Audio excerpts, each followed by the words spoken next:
Today, we're going to do an exercise that I shared with my Success Lab clients over the weekend. I meet with these clients on Saturday mornings, and oftentimes I'm giving them a prompt and we have a discussion. Sometimes I change it up.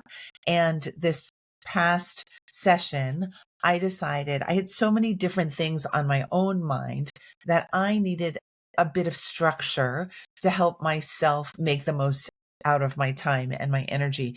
And I, on the spot, put together 10 ideas for creating an effective game plan for a span of about 2 or 3 days. And my Success Lab members kindly helped me to fill out the last few items on this 10 item list. And I'm sharing the 10 items with you here today now. So this would be useful for you if it's Friday and you're interested in making the most out of your precious weekend, or if it's middle of the week, you're feeling a little bit drained from work and everything that life has to give us, and you want to make really good use out of the rest of the work week. No matter where you are, no matter what your energy level is, I believe using these 10 strategies to plan out a couple of days is going to be really helpful for you. You're going to feel more productive. You're going to feel like things are cruising, and you're going to feel like you're more energized as you're doing your daily chores. So the first idea is to plan something for your health. You may have a lot of things on your to-do list, including things for your health, but I want to make sure that your health goals remain at the top of the list. For me lately, the health goal that I want to pursue is drinking more water. I just heard my friend Amy Lang on an Instagram live. I invited her to come onto my Instagram channel. And one of the things that she emphasized was the importance of hydration. Our brains are 80% water, and the rest of our bodies are majority made up of water as well. And she suggested that we drink half of our body weight in ounces in water every single day. So that is my example of what you could do to schedule just an extra couple of glasses of water in your game plan for the next 2 or 3 days.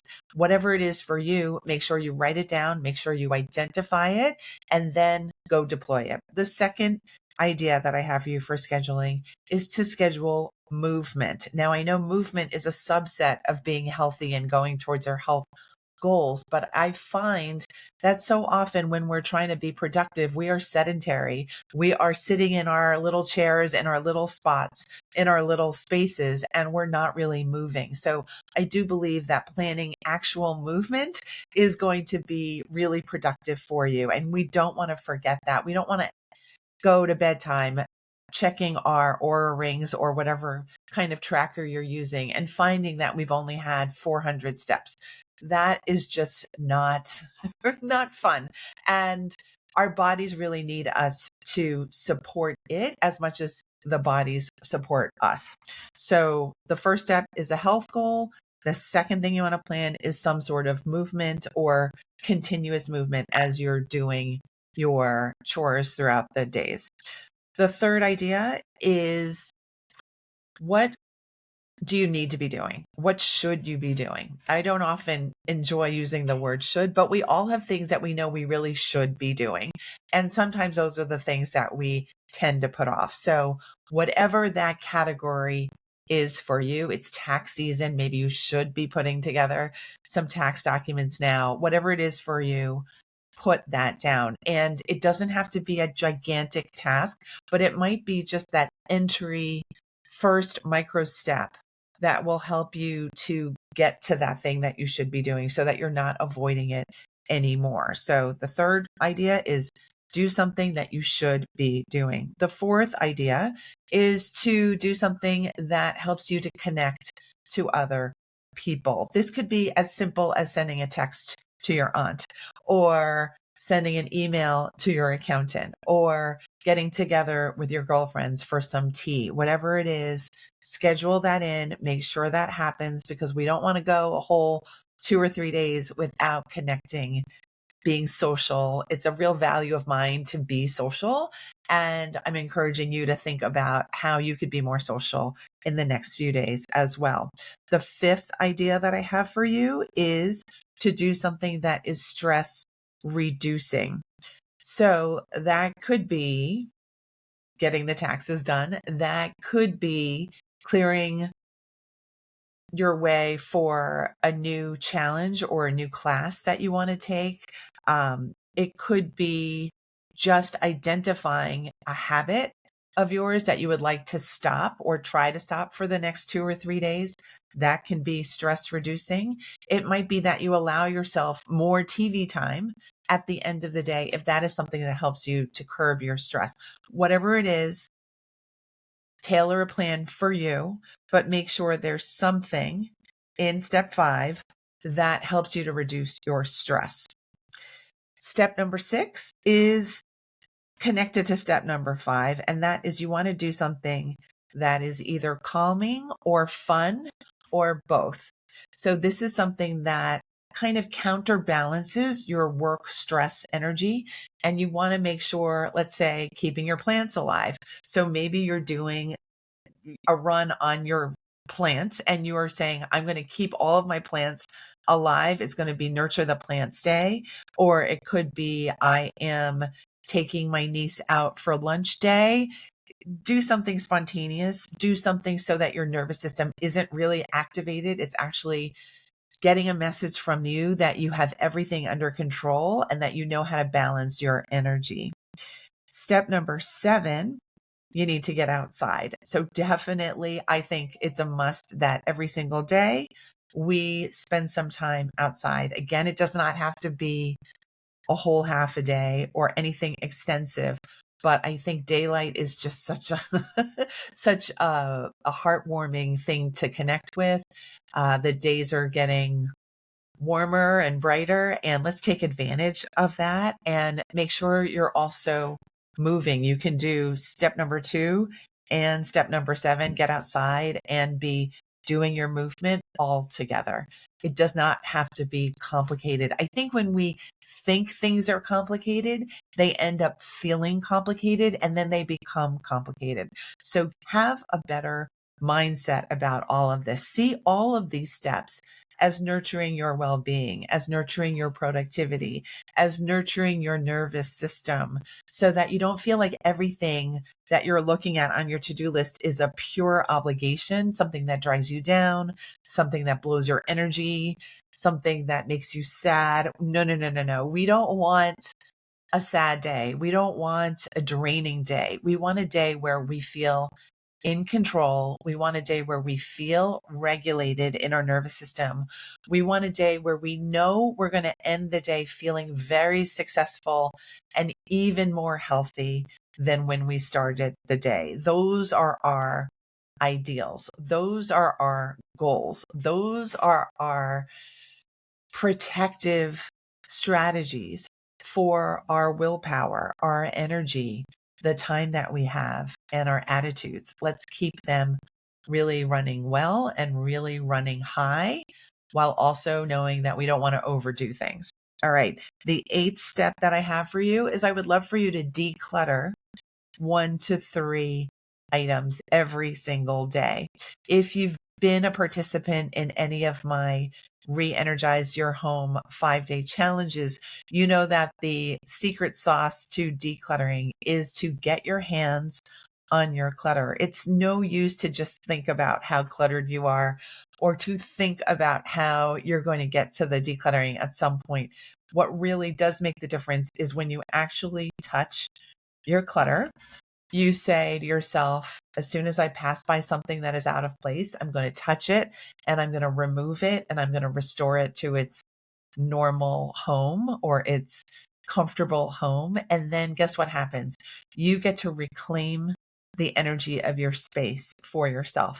You get to say, I am living in a clear and clean and supportive environment. And I have a big role in maintaining that cleanliness and clarity. And I think if you're not used to decluttering on a regular basis, that you're going to fall in love with this technique. I know my students and clients have, and I certainly try to make it part of my daily routine.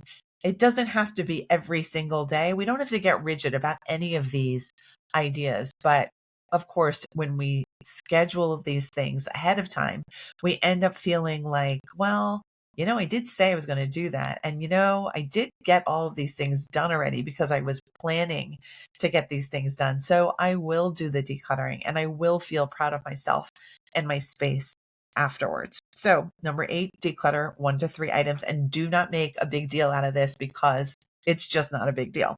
Anybody can do this, I promise. Number 9, you want to develop a continuation mantra. And what that means is very simple, actually. It just means you're going to have something that you say to yourself when you feel like quitting, when you feel like you don't have time or energy, when you feel like this is not worth today's energy. I want you to have something that you say to yourself. So, in terms of decluttering, you might say, oh, it's easy for me to declutter 1 to 3 items daily, right? So you might have a slip up, you might skip a day, but then you remind yourself, oh, it is easy for me to declutter 1 to 3 items daily. Make it light, make it fun, make it something that maybe you have written down somewhere, or you might even have a list of mantras. I know oftentimes when it comes to physical exercise, we often have to boost ourselves into getting to the gym or getting to the run or getting onto the bike. Whatever it is, make sure it is something that is easy to connect with, right? That list of mantras, make sure those sneakers are by the door so you're not searching for them before heading out to the gym, and get these routines together. They take a little bit of time at the outset or upfront, but then they save you all this time and energy throughout the day. All right. So you will develop a continuation mantra. And then number 10, you're just going to get off the struggle bus. My wonderful Success Lab students helped me to design step number 10, which is you just want to remove that attitude of everything is a struggle from your daily performance. Life can be difficult. Life can be easy. Let's lean towards the easy. Let's let go of the stories that we don't have what it takes, that we're running out of time, that everything is overwhelming and you can't see straight and you don't know where to begin.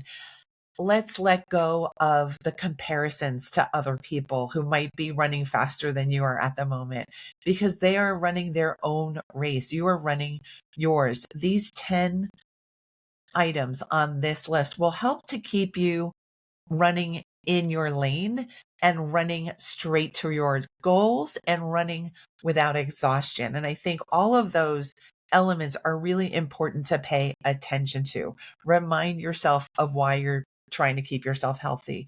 Remind yourself, what should you be doing? Remind yourself who you love to connect with.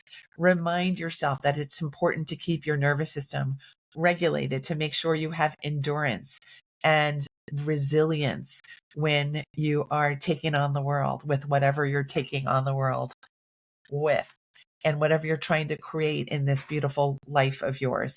I fully believe in you. I wish you health, happiness, lots of speed and productivity, and lots of joy as you're going about these planning exercises and as you're going about your day. If you have any questions for me about anything on this podcast, anything related to productivity, anxiety, getting things done, being a woman in midlife, let me know by sending me a direct message over on Instagram. And if we're not friends there, let's be friends. You can follow me at Procrastination Coach on Instagram. And after you do that, maybe you'd like a free download to just summarize and help you plan the next 2 or 3 days. I will prepare one for you, and that will be available at maketimeforsuccesspodcast.com/10 steps. Again, that will be maketimeforsuccesspodcast.com/10 10 steps. That'll be the number 10 and steps. And then you'll have a review of everything that I just taught you, and you'll be off to the races. All right, everyone, let's get going with our business. I can't wait to see you next week on the Make Time for Success podcast. Thanks so much for being here.